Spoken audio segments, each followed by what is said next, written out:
I'll just jump right into it. Yep. In his 2020 article, Music Theory and the White Racial Frame, Philip Ewell analyzes the 7 most popular U.S. theory textbooks in order to cull racial data on the composers represented in the musical examples. The 7 textbooks Ewell looks at are the Aldwell-Schachter, Benward-Saker, Burstein-Strauss, Clendening-Marvin, Koska-Payne-Allman, Lates, and Roig-Frankoli. Altogether, these textbooks comprise 98% of market share across the U.S. and Canada. While Ewell highlights the disparities regarding racial representation in these 7 textbooks, I further his research by highlighting the disparities in gender representation as seen in the same texts. My findings were unsurprising but shocking nonetheless. There is a drastic gap between examples composed by men and women in these top theory textbooks. It is important to note that there are no examples of non-binary or transgender composers. While it's crucial that all are represented, the scope of this project focuses on the representation of those who identify as women. Across all 7 textbooks, there are a total of 2,415 musical examples. Of these examples, women only make up 6.4%. I compare evidence of women composed examples to the total number of examples in each textbook to highlight the shocking disparities. Women are featured 0% of the Aldwell-Schachter, 13.6% of the Clendening-Marvin, 1.9% of the first volume of the Benward-Saker, and 2.9% of the second, 15.5% of the Burstein-Strauss, 4.6% of the Koska-Payne, 0.4% of the Lates, and 5.9% of the Roig-Frankoli. It is important to note that these textbooks hold 98% of the market share for university classrooms across the US and Canada. Moreover, I also examined the percent of examples composed by J.S. Bach, Beethoven, or Mozart in comparison to the women-composed examples. I choose to highlight these 3 composers for obvious reasons. They're highly popularized and used frequently in theory pedagogical settings. The following statistics only affirm my claim that they are highly popularized. Overall, examples by Bach, Beethoven, and Mozart comprise 70% of all examples in the Aldwell-Schachter, 17.7% in the Clendening-Marvin, 37.9% in the first volume of the Benward-Saker, and 20.6% in the second, 43.1% in the Burstein-Strauss, 51% in the Koska-Payne, 36% in the Lates, 33.1% in the Roig-Frankoli. In total, across all 7 textbooks, 44.1% of all examples are composed by Bach, Beethoven, or Mozart. And, as stated previously, only 6.4% of all examples are composed by women. While these statistics are unsurprising, they are indicative of what is valued within the Western canon: 3 white European men composers. More importantly, the lack of women represented is indicative of what is not valued in the Western pedagogical canon: women. The effects of underrepresentation in our textbooks has a lasting negative impact. Abulaji Samuel Mustafa asserts that when there is little or no representation of women in textbooks, it is detrimental for the shaping of young minds. Bloomberg and Kennan propose that as a result of underrepresentation in primary educational texts, young girls are more likely to pursue stereotypical roles, thus creating even more of a gender gap in many professions. Their solution to this issue is reform that ensures the success of the rising generation of women. While the lack of representation of women can be seen across several fields within music, specifically examining the field of music theory, it is evident that there is a sizable gap in the numerical representation of women to men. As of 2019, women comprise only 33.2% of the Society for Music Theory's membership demographic. Perhaps the lack of representation of women in our textbooks has a direct correlation to the gap in representation in the field of music theory. Perhaps the root of the problem starts with our textbooks and teaching materials. I argue that the low percentage of women in SMT, and therefore the field of music theory, is partly due to the lack of representation of women in music theory pedagogy examples, namely textbooks. Moreover, Rachel Lumsden discusses the importance of incorporating feminist pedagogy into theory curriculum, arguing that students tend to be more engaged when they believe they have something in common with their instructor. The same concept of homophily, I argue, can be applied to students' relationships with the instructional material. Students will be more engaged with music theory curriculum if they see composers that look like them. In turn, women will be more likely to pursue a career in the field of music theory if they are represented in their learning materials. For this reason, I analyzed 3 excerpts composed by Fanny Hensel, Lily Boulanger, and Andrea Ramsey in order to engage feminism and music theory pedagogy with the ultimate goal of increasing diversity in textbook representation. I present these examples as supplemental materials that should be integrated into pedagogical instruction at the university level. When teaching 20th century pitch collections, specifically whole tone scales, many textbooks gravitate to one example, Voile by Debussy. Of the 7 textbooks surveyed, 5 of them cover the concept of the whole tone scale. Of the 5 textbooks, 4 use Debussy's Voile to showcase the scale. Of those 4 that use Voile, 2 use it as the sole example. While Debussy is a fantastic composer and his work should in no way be diminished, he is not the only composer to write using the whole tone scale. Overall, 40% of examples pertaining to the whole tone collection feature Debussy's Voile, while 0% of these feature compositions by women. As a result of the lack of diversity regarding examples of whole tone in music theory textbooks, I will discuss the similarities between Lily Boulanger's Prelude in D-flat and Claude Debussy's Voile. Because both pieces are saturated with whole tone collections, I argue that Prelude in D-flat is a great choice to replace or use alongside Debussy's Voile in music theory textbooks and pedagogical material. The first 5 beats of Prelude in D-flat contain each note of the whole tone 1 collection, highlighted in pink. Immediately following, Boulanger notates an A-flat 3 and A-flat 2 in the left hand, suggesting D-flat Ionian, which is highlighted in blue. Boulanger continues planning between the D-flat Ionian and whole tone 1 collections in measures 1 through 18. She also makes use of pitch centricity, with D-flat as the common pitch center. This pitch centricity is asserted by the scalar melodic material, planning between both collections, and the D-flat drone, which is circled in green. In measures 23 through 27, Boulanger descends over 6 octaves from A-flat 7 to E-flat 2, using only the whole tone scale. Under this 4-measure descent, Boulanger utilizes real planing in the left hand, moving between major chords D-flat, E-flat, F, and G. While the notes inside these major chords do not contain pitches in the whole tone 1 collection, the roots of the chords themselves spell out pitch members of the collection. This piece is fantastic not only for teaching the whole tone collection, but planning and pitch centricity as well. In comparison to Voile, both Debussy and Boulanger assert pitch centers through drones in the lowest voice, and as previously stated, there is planning throughout Boulanger's piece in the same way that there is within Debussy's.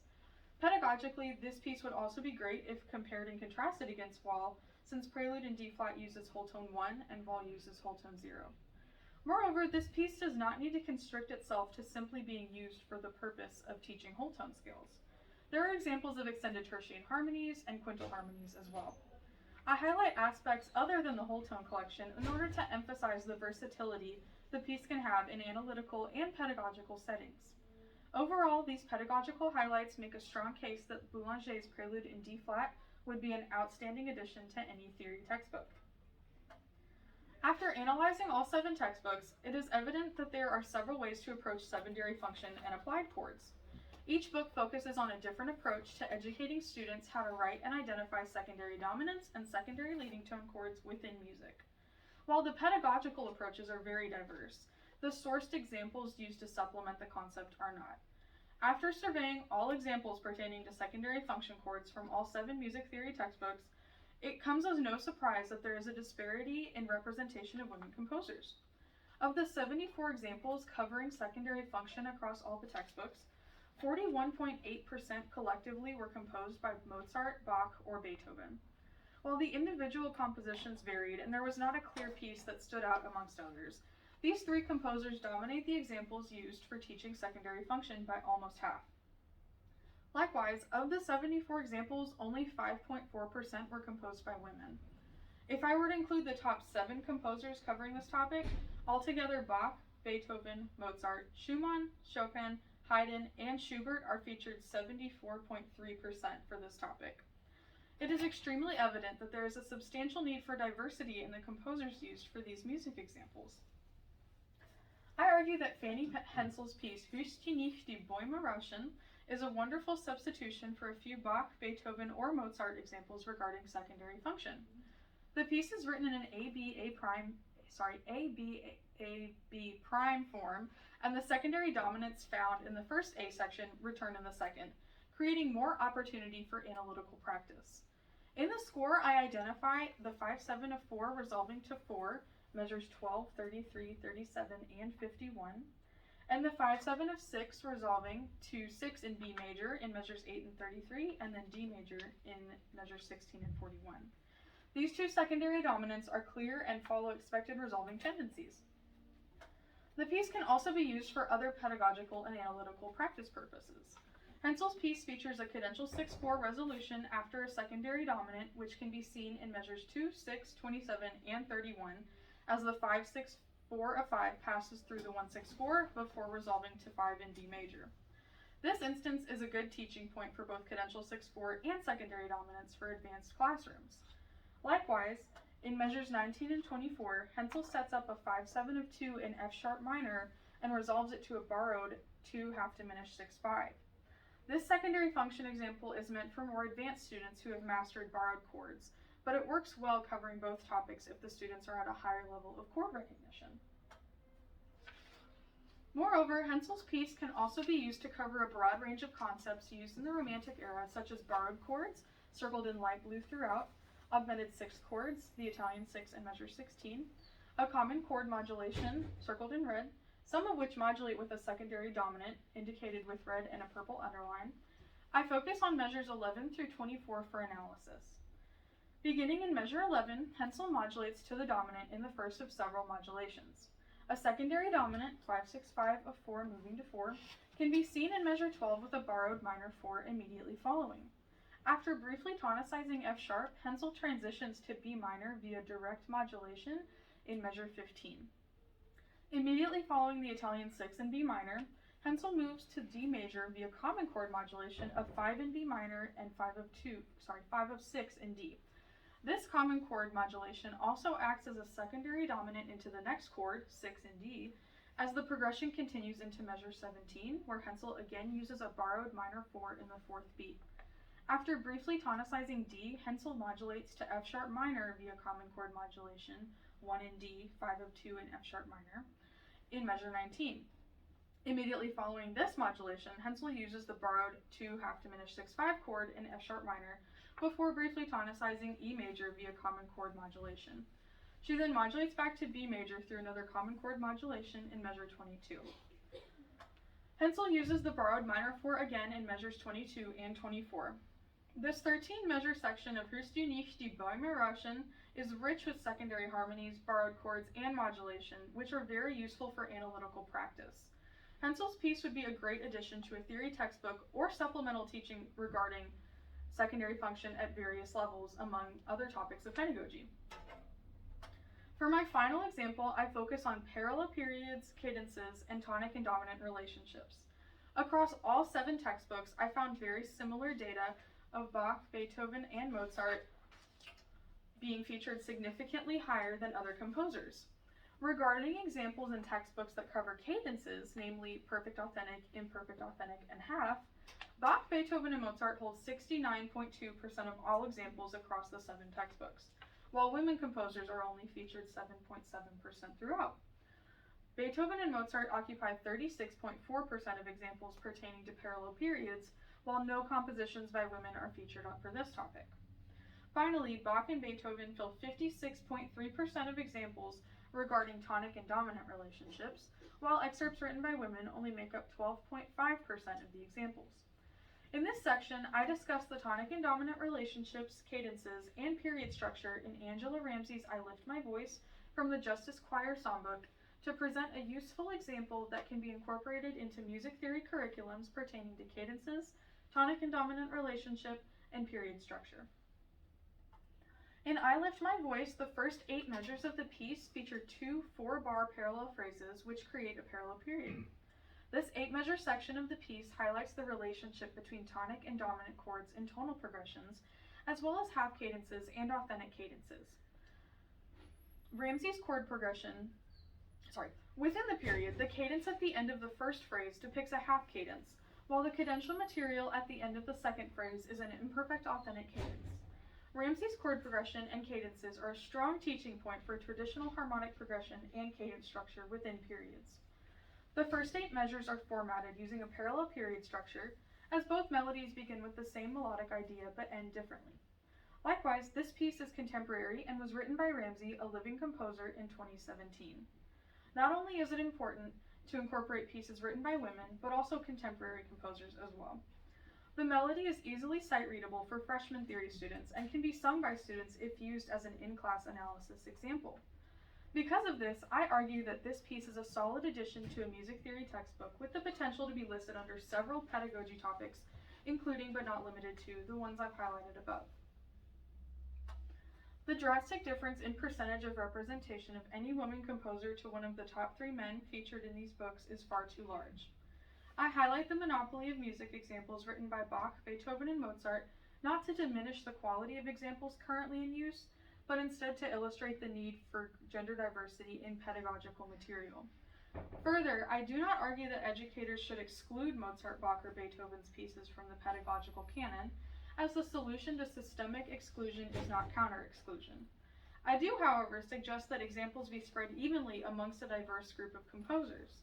Instead of 50 examples by Bach in a textbook, perhaps maybe 10 to provide space for other underrepresented composers. Students are more likely to engage with learning materials if they are able to connect with them. Perhaps if women in music theory classrooms see themselves represented in the material they learn, they will feel more welcome in a field primarily dominated by men. While most textbook examples are a few measures in length, I present larger sections of music in this presentation to showcase the benefits the pieces have towards pedagogy and analysis. I present an approach to theory pedagogy that incorporates diversity and inclusivity in finding examples. I argue that educators can use these examples in their teaching material, as well as this approach in finding other, more inclusive pedagogical materials. Like other scholars before me, I urge theorists to observe the examples that are currently in use from a feminist perspective. I also implore educators to continue to ask themselves whether the examples they use are representative of a diverse group of composers.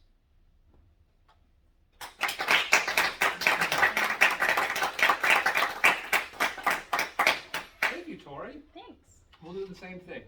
Content questions and then feedback for presentation tweaks. I gotta run something back. Yo, please. That was excellent. Thank you. Just excellent. Well presented. There are two Roman numeral mistakes in the fundamental. So there's a 1-6 where it should be a 1-6-4. Okay. And there's a 4 where it should be a. There's a Italian only the 6. Should be a 4. Yeah. There's a. Check them again. Especially there's 3 places where I saw the wrong inversion symbol or lack of a symbol. Okay. And the second thing, I'm just gonna. You might not want to share it, but I would be very pleased if you would add whatever you found to our anthology. Okay. And put it under the category of form, and whatever you have, we'll use it. Okay. If it's there, we'll use it. Yeah. So if you're willing to share, and we'll make you a promise that we won't share it with anybody else, it'll be exclusive here, because you might eventually want to use these things yourself to put Okay. together an anthology. Yeah. So I think it'd be great. Why not? TCU anthology? Yeah, we have it's the Burkhardt anthology that Tori put together for us, but we're free to add. Did you not get linked on that? Yeah, you did it originally, but it's way back. Way back. I It's sent like a year ago everybody now. the link. Okay, I'll look for it because, I'll yeah. send it to you again. But if you Yeah, I'll could, link it's those in there. because we lost the Burkhardt and go out of print. Tori put together basically an e-Burkhardt for Yeah, us. it's like a big PDF. But we always intended to customize it, and this is a great first step, I think. I'm sorry. Yeah. Bravo. Thanks for coming, Dr. Thank Cordino. you. Congratulations Thanks, Dr. to Cordino. both of you. Yeah. Thank you so much. Yeah, I think one of the most time-consuming parts of preparing a good course, a good class for students is finding quality examples. And, you know, making an anthology of similar to what you just did could be good for the diversification and just for helping people continue to teach and have high-quality examples. So, yeah, it's really great. Thanks. It's the same concept in hiring. When you want a diverse workforce, you need to have a diverse applicant pool, right? So the thing you're drawing from needs to be diverse. Therefore, the thing you do will be diverse. So Yeah. I think it's a good strategy. I think it's the strategy to help with that. Looks like you ready? I was notating some stuff as you talked. Very nice job, really nicely done. A couple of things that will probably be taken care of just by default of where you are. You for our perspective, you were standing in the right third of the screen, so it was Yeah. really Oh, hard no. to see things, and your stand was like way up in your face. Right. Both those will probably be taken care of by the venue, where you'll be at a podium that's lower, and you probably won't be in front of the screen, so Yeah, just something to be aware of. got it, okay. The very first slide you had with I think it was a pie graph. I think you said it was 98%, but I think it was I don't 86 know if I should specify that because I reached out to the person who found the 96% for like Ewell's research, and he got me like the new percentage based on the textbooks that I use because I use like the newer editions. I wasn't sure like where to put that in my presentation because like it's in my thesis, but I don't know where to. Well, I would just make whatever you say in your graph align. Yes. Okay, Otherwise, it just is kind of weird when you see one thing and you hear Okay, a different number. got it. You could even say approximately, you could say like 96 to 98% or Okay. something along those lines. Or, Okay. you know, the data that Yule used, it was 96%, but recent data that I'll be using is updated that to 98%. Okay. I would say also when you're going through those graphs, you don't have to read every single one. Okay. Because that takes up a lot of time to say like this percentage of this one, this one. Like you have the data laid out there, and you could give maybe highlights of that. Okay. And if you do read it in order that's on the Yes. graph. And then when you read it out of order, there was one that you always put the C was before the B. So, Okay. Yeah. I wrote that down too. I don't think you need to verbally say all the percentages. Got And it. I think that's globally throughout your whole talk. Okay. You can just hit the highlights of things along the way. Because I do think that would free up more time for you to play some of these. Play Okay, the I was gonna examples. ask, do you think I need to play them? It wouldn't hurt. Okay. Sorry, No, I'm please. going through my list here. When you first introduced the Fanny Hensel piece, there were no clefs. Yes. You should definitely put clefs on Okay. those. Yeah. Otherwise, it's like it's hard to like. I mean, I guessed it was a 4-part SATB, so I was. See, I assumed they were all C clef. All soprano clefs, yeah. But yeah, definitely put those clefs. Okay. That should be an easy thing Yeah. to do. I had a feeling you were gonna be the person to say that. I don't know why. You can tell there's a shark swimming, like, Yep. there's like chum in the water. No, it's all friendly. This is really great. Yeah. One last thing I'll say, this is more substance-wise. It would be interesting to talk about authors because you have like the Glendenny Marvin is 2 women. Right. Do they have more in theirs? Like how many of the top textbooks are written by women? Does that affect those things? I mean, those numbers would be easy to Yeah. assess from there, but it's worth mentioning it. Yeah. Yeah, I guess Glendenning Marvin is the only series All Yeah. women authored, yeah. that's women authored, and they don't have a They high don't have percentage. a lot. Right, yeah. Yeah. It's kind of interesting. I would consider using the same color scheme across each graph. There Okay. were some that like the contributions of women were orange and some that the contributions of women were a particular shade of blue, and I think it would help to like have the same key in mind, like the the most used composers are this shade, the random others are this, and the women are that. That would help the brain keep it straight. And also there was one of those graphs that the 2 shades of blue were so close together that if someone has some kind Right. of color blindness, they may not be able to differentiate that. Okay. Yeah, you can How is it? check that. Difficult. Okay. So- Neil is another resource to check for that because he's severely colorblind. Yeah. Oh, wow. Okay. And that would make it more accessible. Yeah. I'll ask you about that for mine as well. I had less of a problem with yours. Okay.